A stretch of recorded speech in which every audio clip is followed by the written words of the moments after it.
The plot to kill Jesus. It was 2 days before the Passover and the festival of the unleavened bread. The chief priests and the scribes were looking for a way to arrest Jesus by stealth and kill him. For, they said, not during the festival, or there may be a riot among the people.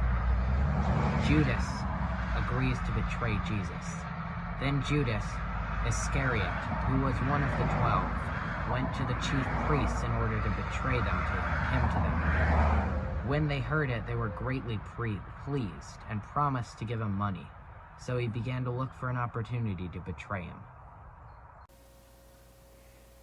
On the first day of unleavened bread, when the Passover lamb is sacrificed, his disciples said to him, "Where do you want us to go and make the preparations for you to eat the Passover?" So he sent 2 of his disciples, saying to them, "Go into the city, and a man carrying a jar of water will meet you. Follow him, and wherever he enters, say to the owner of the house, 'The teacher asks, where is my guest room where I may eat the Passover with my disciples?' He will show you a large room upstairs, furnished and ready. Make preparations for us there." So the disciples sent out and went to the city and found everything as he had told them, and they prepared the Passover meal. When it was evening, he came with the 12.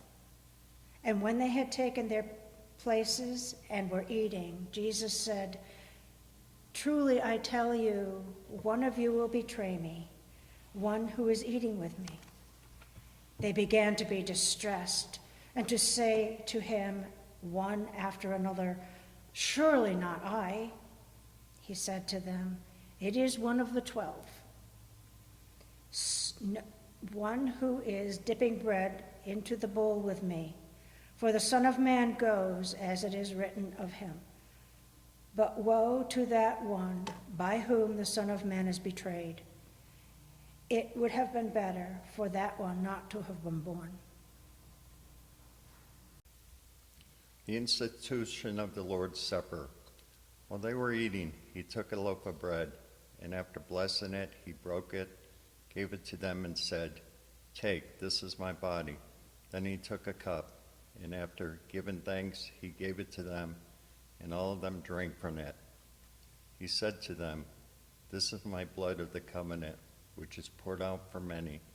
Truly I tell you, I will never again drink of the fruit of the vine until the day when I drink it new in the kingdom of God." Peter's denial foretold. When they had sung the hymn, they went out to the Mount of Olives, and Jesus said to them, "You will all become deserters, it is written, I will strike the shepherd, and the sheep will be scattered. But after I am raised up, I will go before you to Galilee." Peter said to him, "Even though all become deserters, I will not." Jesus said to him, "Truly I tell you, this very night, before the cock crows twice, you will deny me 3 times. But he said vehemently, "Even though I must die with you, I will not deny you." And all of them said the same. Jesus prays in Gethsemane. They went to a place called Gethsemane, and he said to his disciples, "Sit here while I pray." He took with him Peter and James and John, and began to be distressed and agitated. And he said to them, "I am deeply grieved, even to death. Remain here and keep awake." And going a little farther, he threw himself on the ground and prayed that if it were possible, the hour might pass from him. He said, "Abba, Father, for you all things are possible. Remove this cup from me, yet not what I want, but what you want." He came and found them sleeping, and he said to Peter, "Simon, are you asleep? Could you not keep awake 1 hour? Keep awake and pray that you may not come into the time of trial. The spirit indeed is willing, but the flesh is weak." And again he went away and prayed, saying the same words. And once more he came and found them sleeping, for their eyes were very heavy, and they did not know what to say to him. He came a 3rd time and said to them, "Are you still sleeping and taking your rest? Enough, the hour has come. The Son of Man is betrayed into the hands of sinners. Get up, let us be going. See, my betrayer is at hand. The betrayal and arrest of Jesus. Immediately while he was still speaking, Judas, one of the 12, arrived, and with him there was a group with swords and clubs from the chief priests, the scribes, and the elders.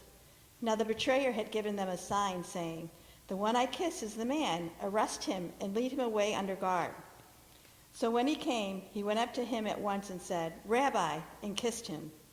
Then they laid hands on him and arrested him. But one of those who stood near drew his sword and struck the slave of the high priest, cutting off his ear. Then Jesus said to them, "Have you come out with swords and clubs to arrest me as though I were a bandit? Day after day I was with you in the temple teaching you, and you did not arrest me. But let the scriptures be fulfilled." All of them deserted him and fled. Jesus before the council. They took Jesus to the high priest, and all the chief priests, the elders, and the scribes were assembled. Peter had followed him at a distance, right into the courtyard of the high priest, and he was sitting with the guards, warming himself at the fire. Now, the chief priests and the whole council were looking for testimony against Jesus to put him to death, but they found none.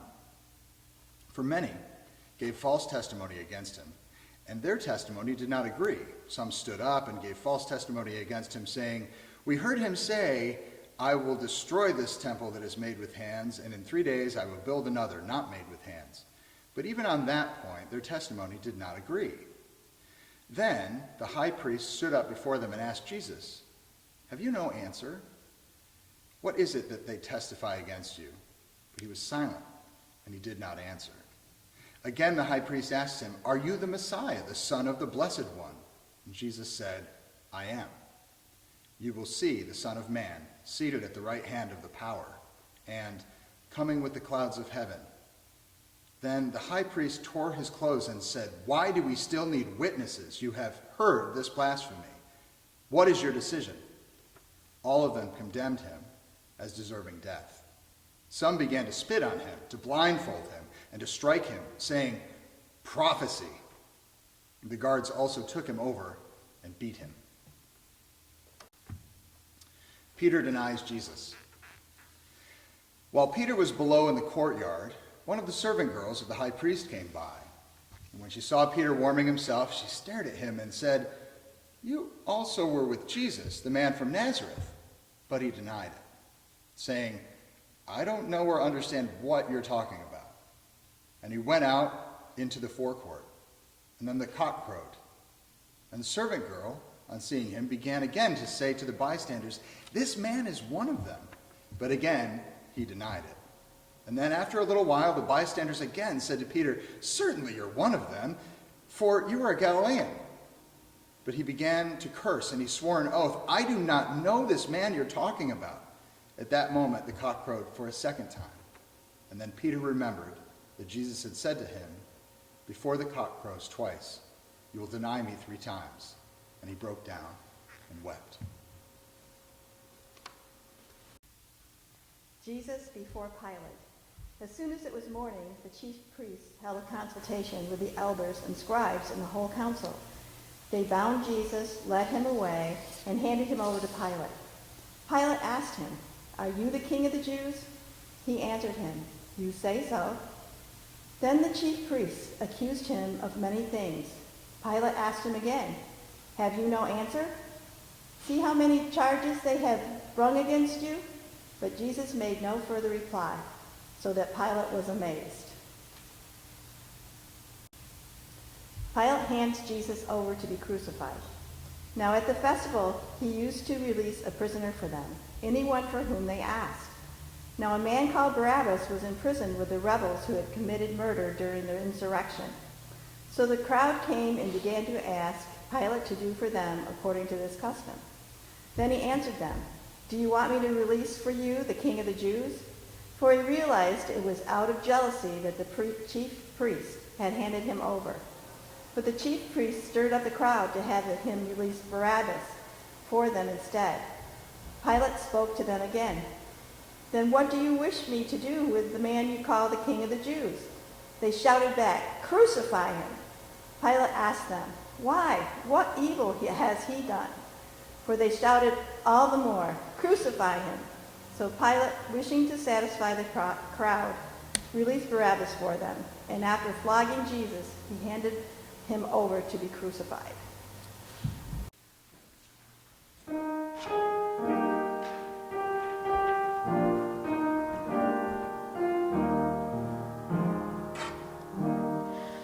Were you there when they crucified the Lord? Were you there when they crucified the Lord?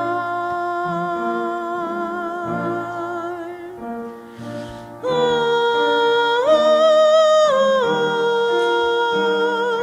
sometimes it causes me to tremble, tremble, tremble. Were you there when they crucified my Lord? Were you there when they nailed him to the tree? Were you there when they nailed him to the tree?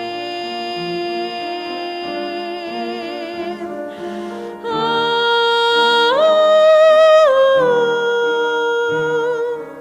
sometimes it causes me to tremble, tremble, tremble. Were you there when they nailed him to the tree? Were you there when they laid him in the tomb? Were you there when they laid him in the tomb? Oh,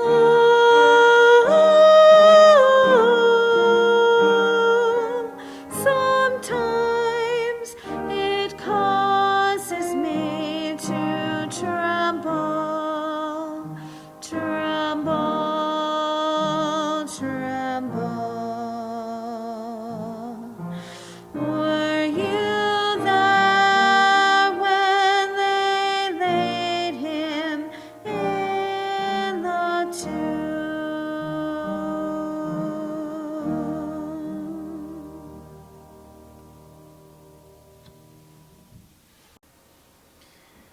The soldiers mocked Jesus. Then the soldiers led him into the courtyard of the palace, that is, the governor's headquarters, and they called together the whole cohort, and they clothed him in a purple cloak, and after twisting some thorns into a crown, they put it on him. And they began saluting him, "Hail, King of the Jews!" They struck his head with a reed and spat on him, and he knelt down in homage to him. After mocking him, they stripped him of his purple cloak, and they put his own clothes on him. Then they led him out to crucify him. The crucifixion of Jesus. They compelled a passerby who was coming in from the country to carry his cross. It was Simon of Cyrene, the father of Alexander and Rufus. Then they brought Jesus to the place called Golgotha, which means the place of a skull. And they offered him wine mixed with myrrh, but he did not take it. And they crucified him and divided his clothes among them, casting lots to decide what each should take. It was 9:00 in the morning when they crucified him. The inscription of the charge against him read, "The King of the Jews." And with him they crucified 2 bandits, one on his right and one on his left. Those who passed by derided him, shaking their heads and saying, "Ah, you who would destroy the temple and build it in 3 days, save yourself and come down from the cross." In the same way, the chief priests, along with the scribes, were also mocking him themselves and saying, "He saved others, he cannot save himself. Let the Messiah, the King of Israel, come down from the cross now, so that we may see and believe." Those who were crucified with him also taunted him.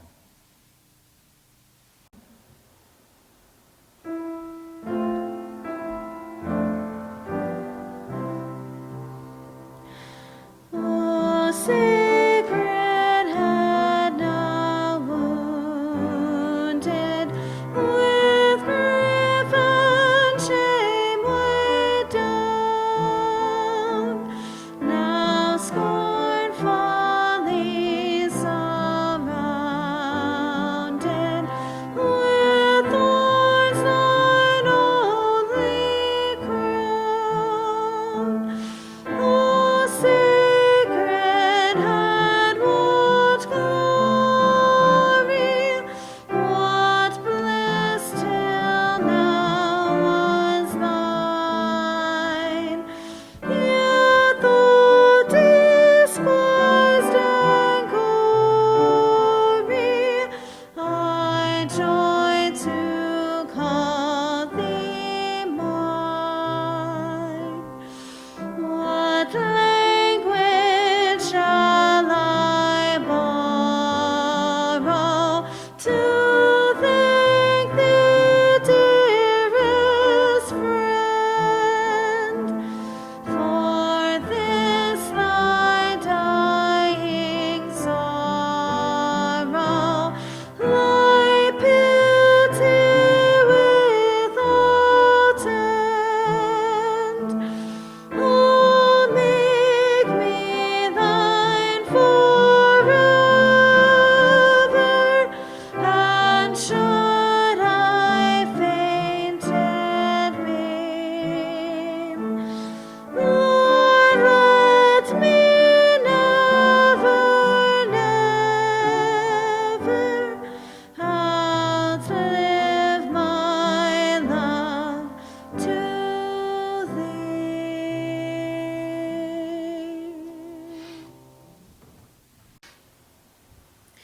When it was noon, darkness came over the whole land until 3 p.m. At 3 o'clock, Jesus cried out with a loud voice, "Eloi, Eloi, lema sabachthani," which means, my God, why have you forsaken me?" When some of the bystanders heard it, they said, "Listen, he is calling for Elijah." And someone ran, filled a sponge with sour wine, put it on a stick, and gave it to him to drink, saying, "Wait, let us see whether Elijah will come to take him down." Then Jesus gave a loud cry and breathed his last. And the curtain of the temple was torn in two from top to bottom. Now, when the centurion, who stood facing him, saw that in this way he breathed his last, he said, "Truly, this man was God's son." There were also women looking on from a distance. Among them were Mary Magdalene and Mary, the mother of James, the younger, and of Joses and Salome. These used to follow him and provided for him when he was in Galilee. And there were many other women who had come up with him to Jerusalem. The burial of Jesus. When evening had come, and since it was the day of preparation, that is, the day before the Sabbath, Joseph of Arimathea, a respected member of the council, who was also himself waiting expectantly for the kingdom of God, went boldly to Pilate and asked for the body of Jesus. Then Pilate wondered if he were already dead, and summoning the centurion, he asked him whether he had been dead for some time. When he learned from the centurion that he was dead, he granted the body to Joseph. Then Joseph bought a linen cloth, and taking down the body, wrapped it in the linen cloth and laid it in a tomb that had been hewn out of a rock. Then they rolled a stone against the door of the tomb. Mary Magdalene and Mary, the mother of Joseph, saw where the body was laid.